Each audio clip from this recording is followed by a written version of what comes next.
Salmastro mi entrò nel cuore più di 20 anni fa, grazie ad un anziano signore. Quella sera me la porto sempre nel cuore, istruttiva, emozionante, indimenticabile, e quindi entrò come un ciclone nel cassetto dei ricordi dove tutt'oggi è presente. Lo è anche nel bagaglio tecnico, ormai vecchio di anni. Pescare a Bolognese e Bigattini in questi contesti non è una faccenda da sottovalutare. La pesca bolognese tutta non è da prendere alla leggera. Richiede basi solide, astuzia, opportunismo e tante batoste tradotte in cappotti. Solo così possiamo, nel tempo, catturare quel pesce e fare la differenza, dare il quid alla sessione di pesca.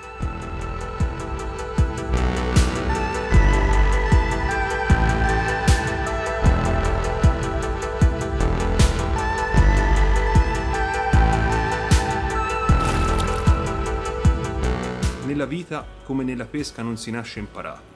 Passatemi il termine poco corretto, ma di efficacia comune. Le nozioni si acquisiscono nel tempo. Le astuzie ed i segreti vanno rubati con gli occhi o fare tesoro della conoscenza di pescatori più bravi e altruisti nell'insegnare le esperienze vissute sulla propria pelle. I pesci sono veri maestri perché ci insegnano a pescare. E dobbiamo essere noi ad adattarsi a loro, perché non accadrà mai il contrario. Di maestri ne ho avuti tanti. Facendo oro dei loro consigli, sono qui a divulgare la nostra più grande passione, senza la presunzione di saperne più di altri. 2 i nomi da fare in questa occasione. Giuseppe Magnani, Beppe, una bolognese all'ombra delle Apuane, schietto, schivo, essenziale e giusto. Di lui mi porto dietro l'insegnamento delle fasi lunari associate alle maree, all'attività dei pesci, spigole e orate. Tutto gira intorno a questo. Non è matematica né una legge assoluta. Basta crederci ed il gioco è quasi fatto. Enrica Vagliano, Uber, pescatore di spigole in forti correnti. Le sue spallinate, calibrate e precise, sono una garanzia, a patto di capire come e quando usarle.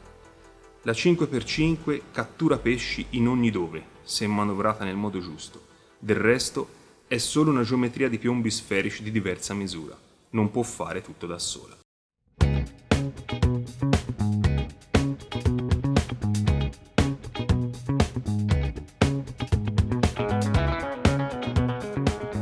Stiamo pescando in uno spot con morfologia e corrente molto interessanti. Il fondale presenta uno scalino. Lo possiamo notare durante la misurazione del fondo, punto caldo per eccellenza perché sarà lì la pasturazione depositata, fatta di bigattini ma anche di organismi naturali e di pesci stazioneranno in quella zona.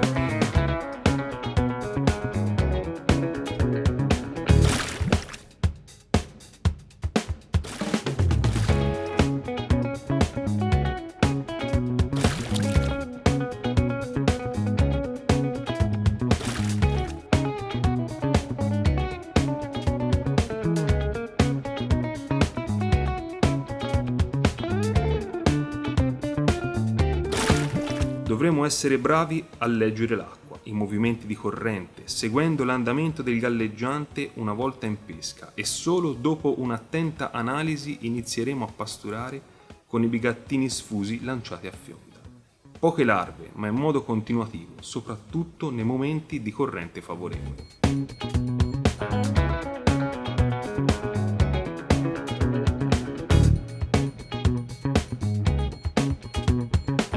La cura delle esche è figlia della pesca della passione. Dobbiamo essere scrupolosi nella scelta dei bigattini e nel loro mantenimento.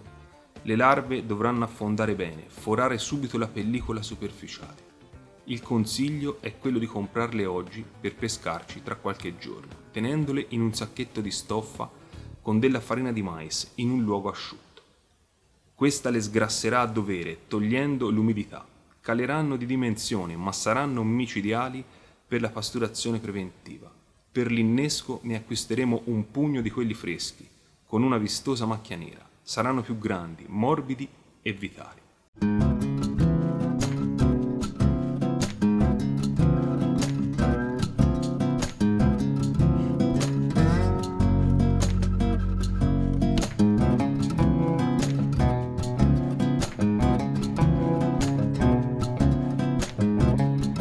Talvolta avremo di fronte pesci molto sospettosi e dopo alcune catture ed il nulla assoluto, un innesco singolo a simulare la posizione perfetta di un bigattino che cade dall'alto e si adagia sul fondo, trasportato alla corrente, può fare la differenza.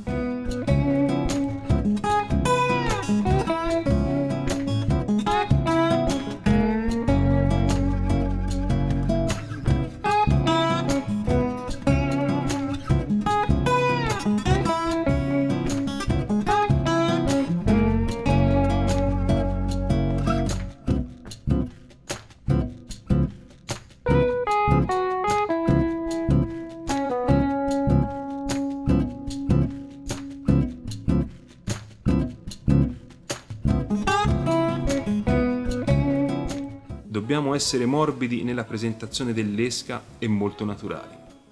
La corrente in prossimità del fondo è molto lenta, talvolta inesistente, mentre quella superficiale aiuta alla passata.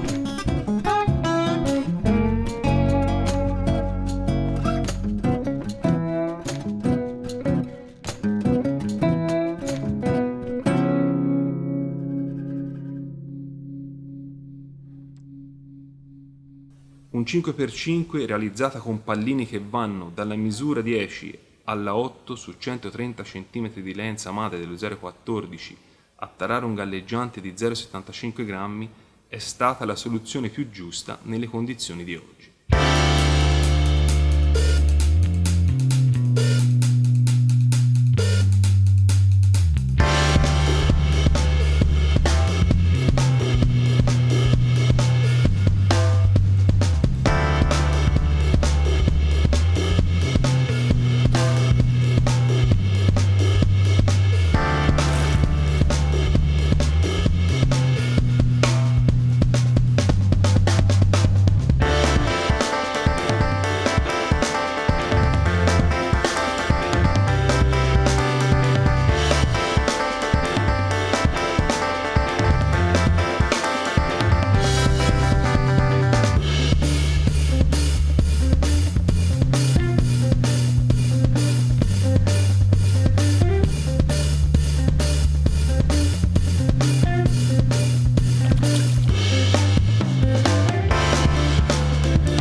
Le condizioni giuste sono ormai un ricordo. Lo spot sembra essere deserto, i pesci si sono fermati, ma noi no. Continuiamo a fissare quell'asta rossa con la solita adrenalina di qualche ora fa. Non importa cosa troverai alla fine della sessione di pesca, l'importante è quello che provi mentre stai pescando. Del resto, la pesca non è come una donna. Quando te ne innamori, lei non ti lascia più.